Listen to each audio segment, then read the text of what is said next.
കശ്മീരിലെ ഭീകരാക്രമണത്തിന് പിന്നാലെ സിന്ധു നദീജല കരാർ റദ്ദാക്കുന്നത് പാകിസ്ഥാന് വൻ പ്രഹരമാകും. കരാർ പ്രകാരം ലഭിക്കുന്ന സിന്ധു നദിയിലെ ജലമാണ് പാക് കാർഷിക മേഖലയുടെ അടിത്തറ.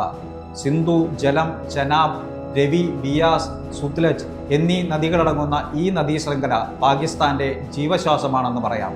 പാകിസ്ഥാന് ലഭിക്കുന്ന ജലത്തിന്റെ 80% ഈ കരാറിന്റെ അടിസ്ഥാനത്തിലാണ്. പഞ്ചാബ്, സിന്ധ് സംസ്ഥാനങ്ങളിലെ കൃഷിക്കാണ് ഇതിന്റെ വലിയ പങ്ക് ഉപയോഗിക്കപ്പെടുന്നത്.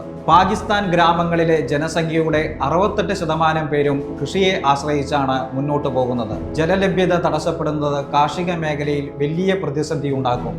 ഇതുമൂലം വിളവെടുപ്പ് കുറയുകയും ഭക്ഷ്യദൗർബല്യം ഉണ്ടാവുകയും ഗ്രാമീണ മേഖലയിൽ സാമ്പത്തിക പ്രശ്നങ്ങൾ ഉയരുകയും ചെയ്യും.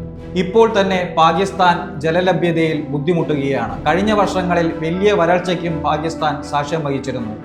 ഇന്ത്യ പാക് യുദ്ധകാലത്ത് പോലും ഈ കരാർ റദ്ദാക്കാൻ ഇന്ത്യ മുതിർന്നിരുന്നില്ല എന്നതും ശ്രദ്ധേയമാണ്. കരാറിൽ നിന്ന് ഇന്ത്യ പിന്മാറിയെങ്കിലും പാകിസ്ഥാനിലേക്ക് ഒഴുകുന്ന വെള്ളത്തിൽ പെട്ടെന്നൊരു നിയന്ത്രണം ഇന്ത്യക്ക് സാധ്യമല്ല. ജലമൊഴുക്ക് തടയാനുള്ള സംവിധാനങ്ങൾ പരിമിതമാണ് എന്നത് തന്നെ കാരണം.